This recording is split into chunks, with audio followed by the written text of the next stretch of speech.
तो स्टूडेंट्स, आप लोग के लिए मानव जनन का दूसरा सेट लेकर आए हैं और हम देख रहे हैं कि आप लोग को हमारा जो वीडियो है इस मिशन साइंस टॉपर का ये बहुत पसंद आ रहा है और आप लोग खुश भी हैं हमारे लोग के वीडियो से।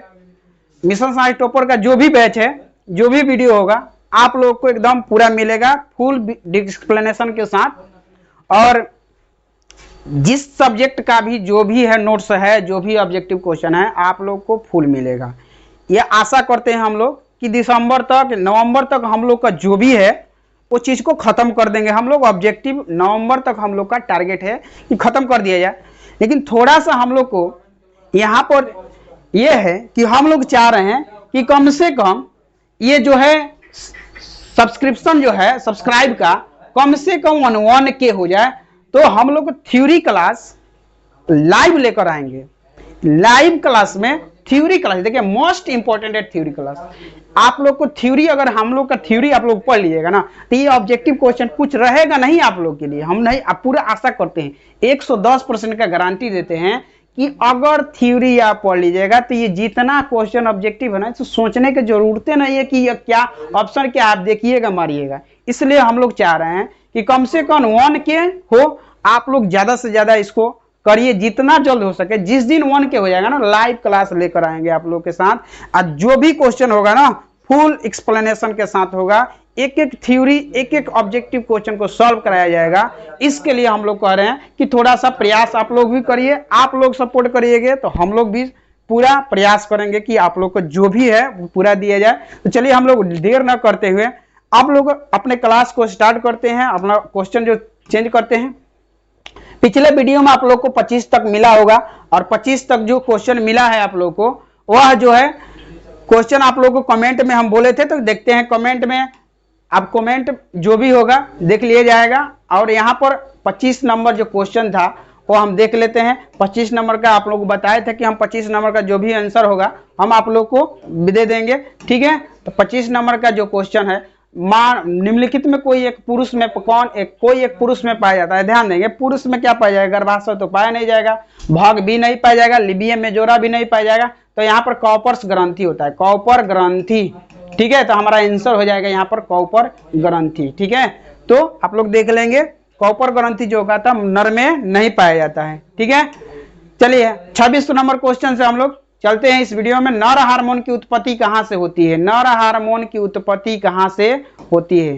क्वेश्चन आप लोग के सामने है। नर हार्मोन की, नर में बताइए। अभी पीछे वाला क्वेश्चन आप लोग को कमेंट वाला बताइए कि नर में अंडाशय पाया ही नहीं जाएगा। यकृत, लीवर का क्या लेना देना है यकृत का नर हार्मोन से?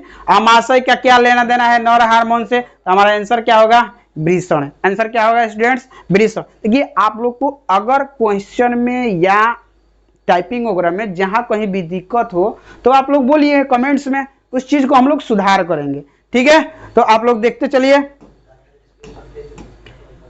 स्तनधारियों में वृषण कोषों में उतरते हैं। ध्यान देंगे, स्तनधारियों में वृषण कोष में उतरते हैं। वृषण का काम है शुक्राणुओं को बनाना।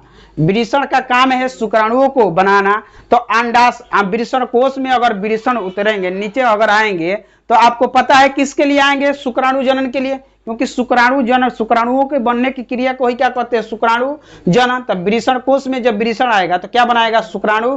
तो शुक्राणु जनन, जब शुक्राणु बनाएगा तो उस प्रक्रिया को, उस प्रोसेस को क्या कहते हैं? शुक्राणु जनन। तो यहाँ पर आंसर हमारा जो होगा शुक्राणु जनन हो जाएगा। नीचे वाला होगा, निषेचन के लिए होगा नहीं। निषेचन जो नर मादा और दोनों गैमेट मिलेंगे तो होगा। तो हमारा आंसर होगा शुक्राणु जनन। नेक्स्ट क्वेश्चन जो है, शुक्राणुओं अंडे के धरे को घोलने के लिए एक एंजाइम युक्त पदार्थ उत्पन्न करता है, यह कहलाता है। देखिए शुक्राणु जो होगा अंडे के धरों को घोलने के लिए एक एंजाइम युक्त करता है। ध्यान देंगे, शुक्राणु जो होता है, जो अंड होता है, अंड को घोलने के लिए, इसके अंदर प्रवेश करने के लिए एक एंजाइम स्रावित करता है ताकि इसका कोशिका सेल मेम्ब्रेन जो है टूट सके। तो इसके लिए जो है एक एंजाइम स्रावित करता है जिसका नाम होता है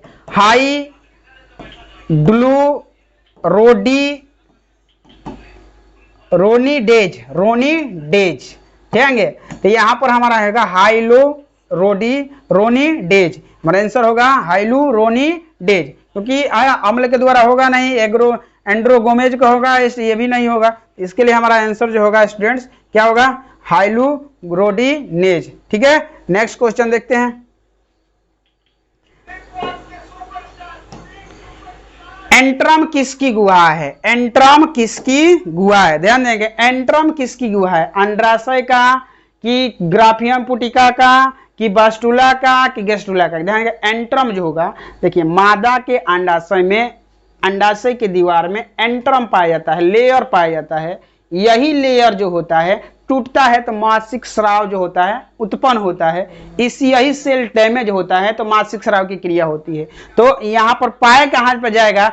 अंडाशय में पाया जाएगा, ग्राफियन पुटिका में पाया जाता है। एंट्रम किसकी गुहा है? तो ग्राफियन पुटिका की। एंट्रम किसकी गुहा है? तो ग्राफियन पुटिका की। तो आंसर यहाँ पर यही होगा। स्त्री में किस हार्मोन की प्रतिक्रिया के कारण, स्त्रियों में किस हार्मोन की प्रतिक्रिया के कारण द्वितीयक लैंगिक लक्षण विकसित होते हैं? द्वितीयक लैंगिक लक्षण विकसित होते हैं, यहाँ पर हर नहीं होगा, विकसित होते हैं। तो हमारा पे आंसर होगा क्या होगा? रिलैक्सिन हार्मोन के कारण होगा नहीं, क्योंकि रिलैक्सिन हार्मोन जो होता है रिलैक्स करने का काम करता है। बच्चा जितना ही बड़ा जाता है उसको पूरा प्रोटेक्शन देने का काम रिलैक्सिन हार्मोन और प्रोजेस्टेरोन हार्मोन करते हैं, क्योंकि माँ के अंग को ढीला करना, माँ के पेट का साइज बढ़ाने का काम रिलैक्सिन हार्मोन प्रोजेस्टेरोन हार्मोन करते हैं। तो इसके लिए जो होगा ये होगा नहीं, ये होगा नहीं, क्योंकि दोनों का अलग काम है। गोनेडोट्रोपिज्म होगा नहीं, इसका भी अलग काम है। एस्ट्रोजन जो होता है इस हार्मोन के कारण द्वितीयक लैंगिक लक्षण विकसित होना क्या हो जाता है? शुरू हो जाएगा। तो एस्ट्रोजन होगा। क्या आंसर हो जाएगा? एस्ट्रोजन। नेक्स्ट क्वेश्चन की ओर चलते हैं। अंडोत्सर्ग व कॉपर ल्यूटियम के विकास के लिए उत्तरदायी हार्मोन है। ध्यान देंगे, अंडोत्सर्ग व कॉपर ल्यूटियम के विकास के लिए उत्तरदायी हार्मोन है। कौन सा हार्मोन होगा कि अंडोत्सर्ग व कॉपर ल्यूटियम जो होगा, जो विकास जो होगा आगे होगा, अग्रसित होगा? तो हाँ, यहाँ पर ध्यान देंगे, फॉलिकल, इसको कहते हैं फॉलिकल हार्मोन, फॉलिकल उत्तेजक हार्मोन इसको कहते हैं। और यहाँ पर जो होगा, यहाँ पर जो हमारा आंसर होगा ये होगा LHC। LHC, ठीक है, LHC इसको कहते हैं ल्यूटिनाइजिंग थायराइड स्टिमुलेटिंग हार्मोन। इसको कहते हैं क्या कहते हैं? Interstitial stimulating hormone. तो ये होगा नहीं, इसको कहते हैं लेक्टोज,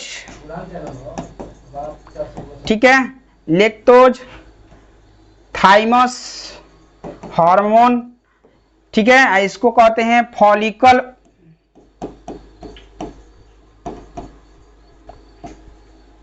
हार्मोन स्टिम्युलेटिंग। ठीक है, तो ये होगा नहीं, इसके कारण जो होगा कॉर्पस ल्यूटियम और अनुसर्ग की क्रिया जो होती है क्या हो जाती है? विकसित होने लग जाती है। तो हमारा आंसर क्या हो जाएगा students? LHC। LHC। Next question की ओर चलते हैं।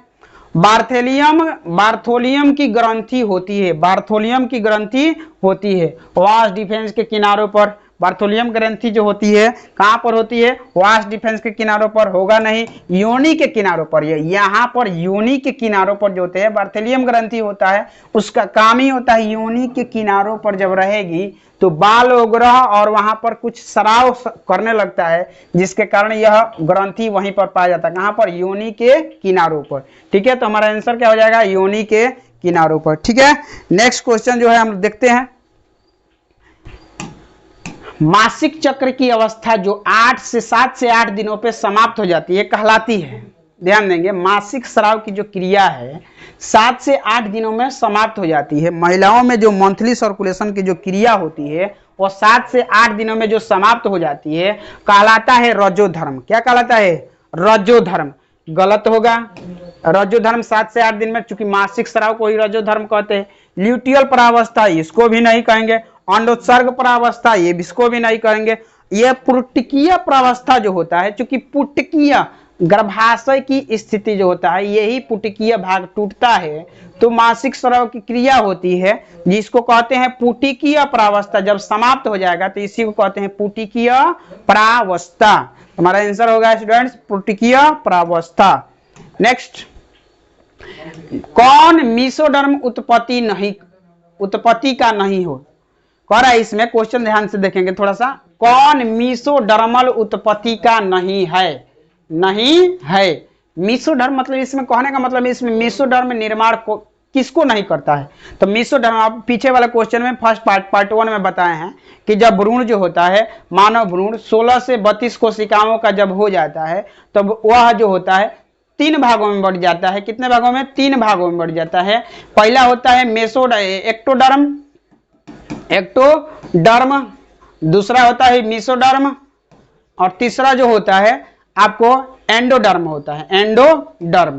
तो इसमें जो होता है अलग अलग भागों को कर मेसोडर्म की उत्पत्ति कौन है, तो एक मेसोडर्म चूंकि तंत्रिका तंत्र का निर्माण एक्टोडर्म करता है, तो तंत्रिका तंत्र का निर्माण एक्टोडर्म करता है, तो इसमें कह रहा है मेसोडर्म। तो मेसोडर्म जो होगा, ये ध्यान देखिए, बीच वाला भाग का निर्माण कौन करेगा?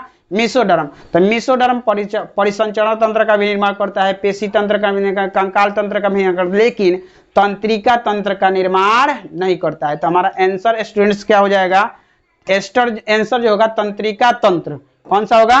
तंत्रिका तंत्र का निर्माण जो होता है मेसोडर्मल के द्वारा नहीं होता है, तो हमारा आंसर होगा तंत्रिका तंत्र। ठीक है, अगर कहता है कि मेसोडर्म से कौन कौन उत्पत्ति है, तो तीनों बनता है, लेकिन ये तंत्रिका तंत्र नहीं बनता है।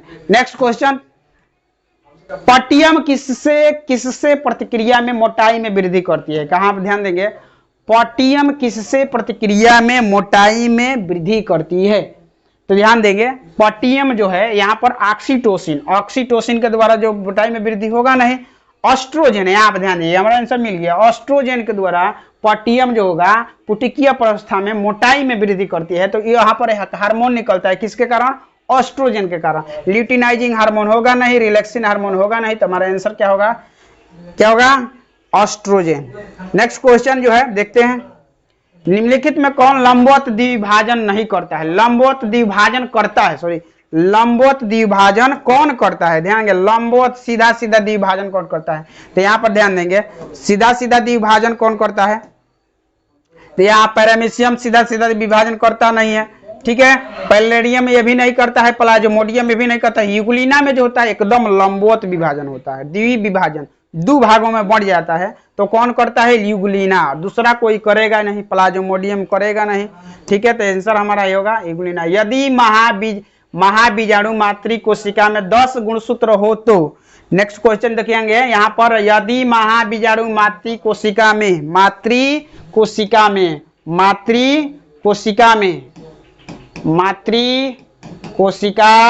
में 10 गुणसूत्र हो तो इलिग्रोन परत में कितने गुणसूत्र होंगे? इलिग्रोन परत में कितने गुणसूत्र होंगे? ध्यान देंगे, कितना सेल कर रहा है हमको? 10। कितना? 10।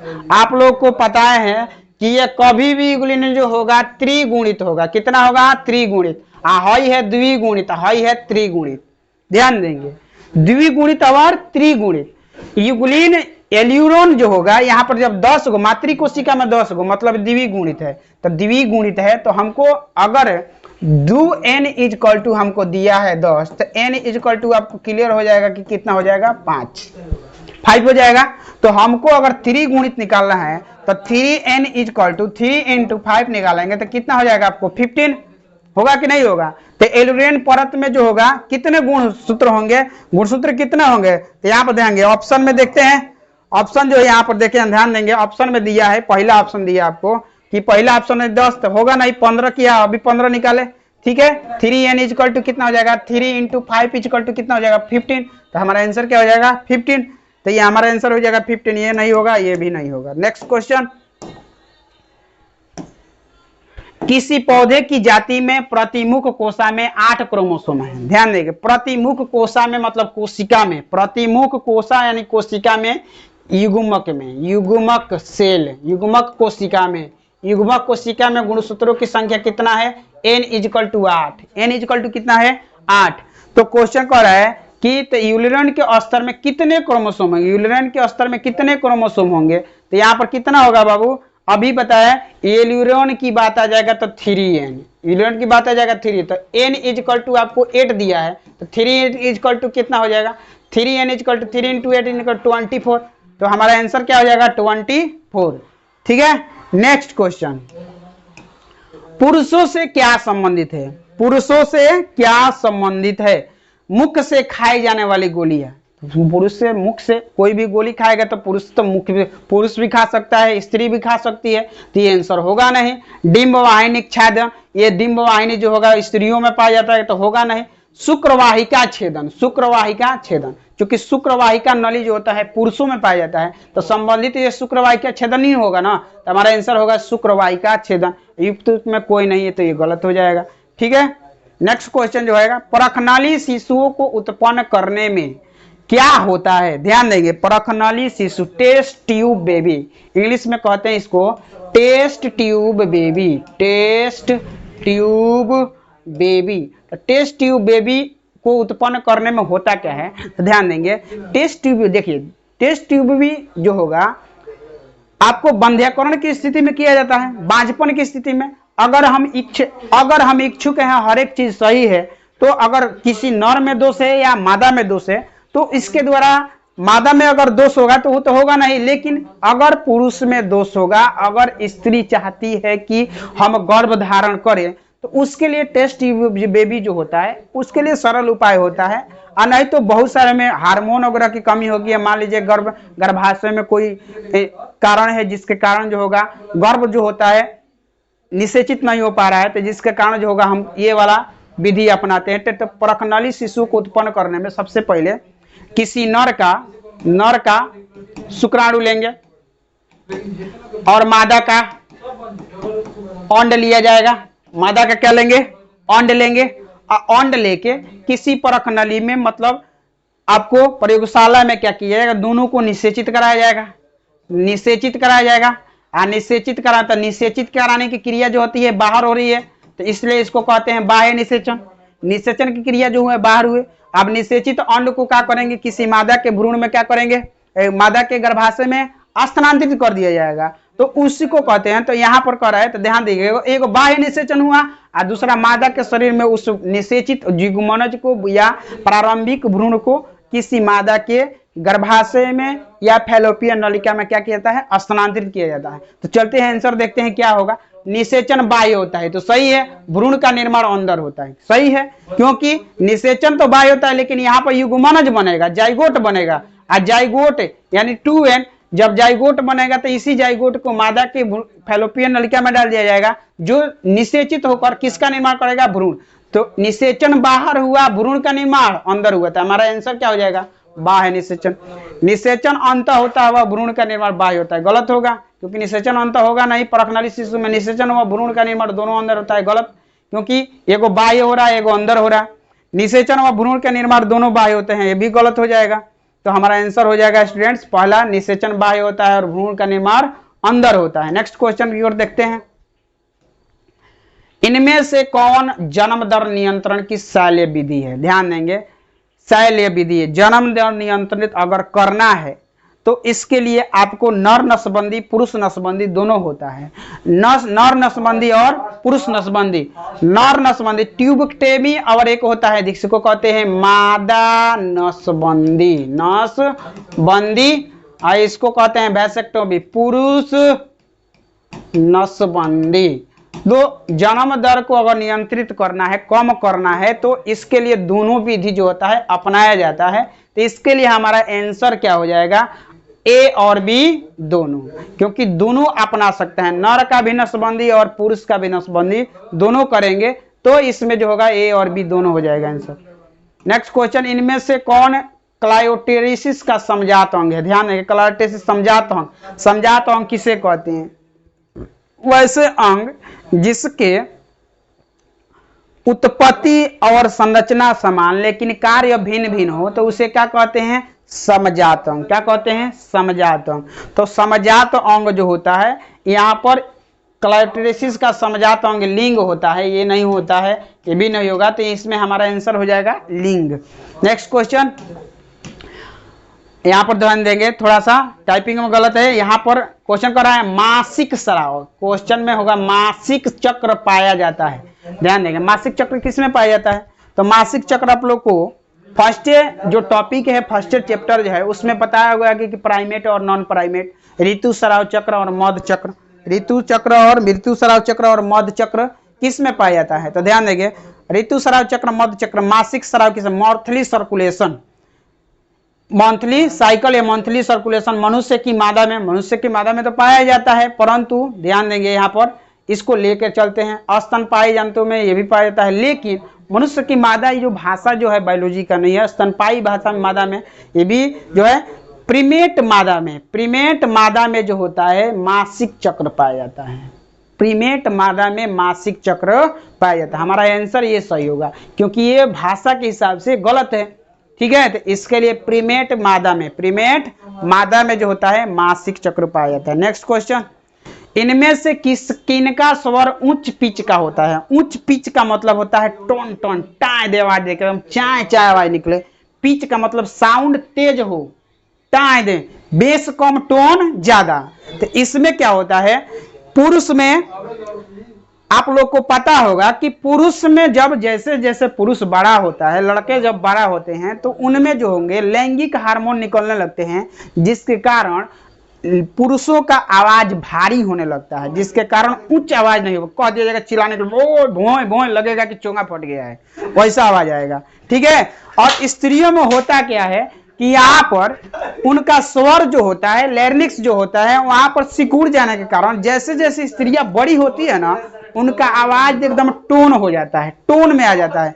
अगर कहेगा कि किसी बोलो टाई दे के बोलेगी ना कि इतना तेज आवाज लगेगा काने फट जाएगा।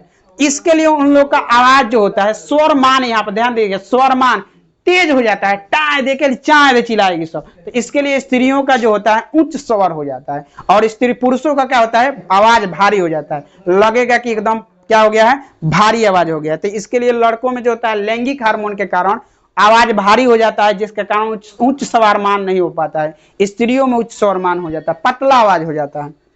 नेक्स्ट क्वेश्चन, मानव स्त्रियों में अंडे का निर्माण होता है। ध्यान देंगे, मानव स्त्रियों में अंडे का निर्माण कहां होता है, गर्भाशय में तो होगा नहीं, फैलोपियन नली में होगा नहीं, ओवेरियन फॉलिकल में होता है। कहां पर होता है, ओवेरियन फॉलिकल में, ओवेरियन फॉलिकल में होता है। यहीं पर जो होता है, यहां पर अंडा का क्या होता है, निर्माण होता है। नेक्स्ट क्वेश्चन, शुक्राणु जनन का नियंत्रण किसके द्वारा होता है। पीछे बता चुके हैं शुक्राणु जनन का नियंत्रण ये जो होगा आप लोग को एंड्रोजन हार्मोन, क्योंकि शुक्राणु को निर्माण करने का काम कौन करता है, एंड्रोजन हार्मोन।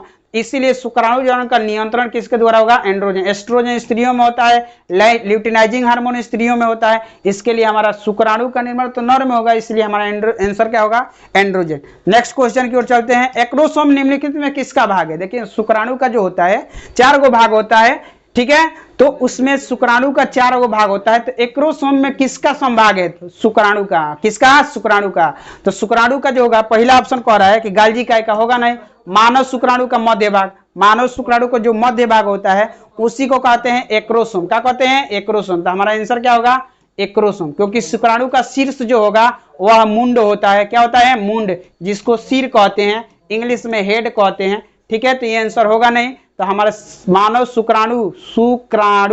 शुक्राणु का मध्य भाग में क्या पाया जाता है, एक्रोसोम। इसको उलट के भी क्वेश्चन पूछ सकता है कि मानव शुक्राणु के मध्य भाग क्या कहलाता है, एक्रोसोम, या एक्रोसोम किससे संबंधित है, तो मानव शुक्राणु के मध्य भाग से, ठीक है।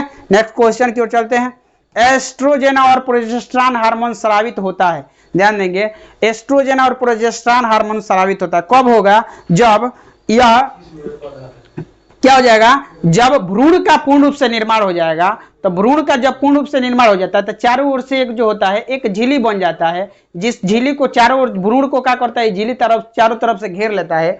इसी झिल्ली को कहते हैं अपरा। क्या कहते हैं, अपरा, जो भ्रूण का एक कपड़ा होता है। हम लोग जैसे कपड़ा से चारों तरफ से ढके हैं, उसी तरह भ्रूण का जो कपड़ा होता है क्या होता है, अपरा। तो जब अपरा निर्माण हो जाता है ना, तो यह एस्ट्रोजन और प्रोजेस्टेरॉन हार्मोन स्रावित होता है, ताकि इस भ्रूण का प्रोजेस्टेरॉन प्रोटेक्शन करे और एस्ट्रोजन जो होगा इसका क्या कर सके, पोषण कर सके। तो आंसर हमारा क्या हो जाएगा, अपरा, ठीक है।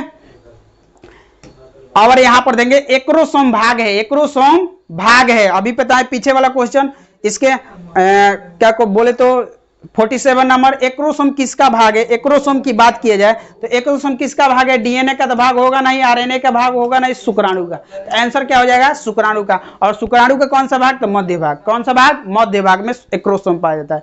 नेक्स्ट क्वेश्चन जो है हमारा लास्ट क्वेश्चन जो होगा आप लोग के लिए कमेंट में रहेगा, ग्रीवा किसमें पाया जाता है? इसको कमेंट में आप लोग करेंगे। यह लास्ट क्वेश्चन है आप लोगों का और इस मानव जनन का। इसको आप लोग फर्स्ट ऑप्शन दिया है ब्रिक, दूसरा दिया है आपको फैलोपियन ट्यूब और गर्भाशय के बॉडी या योनि के बीच में एपिडाइमिस में।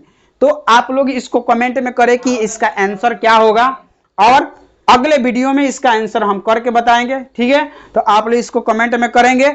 और जहां तक बात है इस वीडियो के, तो इस वीडियो को आप लोग पूरा देखिए और जो भी क्वेश्चन है, जो भी डाउट्स वगैरह है उसको कमेंट में लिखिए। और हम आशा करते हैं कि यह वीडियो जो होगा अच्छा लगेगा। और जो पहले में हम बोले कि हम लोग को कम से कम 1K सब्सक्राइब कर दीजिएगा तो आप लोग को हम लोग लाइव क्लास देना, थ्योरी क्लास देना शुरू कर देंगे। क्योंकि थ्योरी क्लास देंगे तो ये सब ऑब्जेक्टिव क्वेश्चन आप लोग के लिए कुछ रहेगा नहीं। इसके लिए आप लोग को ज्यादा से ज्यादा इसको क्या करें, सब्सक्राइब करें और इसमें कमेंट वगैरह करें। जो भी गलत सही है आप लोग को लग रहा है कि हाँ गलत है तो उसको कमेंट में करें और ज्यादा से ज्यादा शेयर करें, लाइक करें। लाइक करना ना भूलें क्योंकि लाइक करने से हम लोग का मनोबल बढ़ा रहता है। ठीक है, तो अगले मिलते हैं अगले वीडियो में चैप्टर 4 में। ठीक है, यूनिट 4 में हम लोग मिलते हैं। चलिए इतना के लिए जय हिंद जय भारत।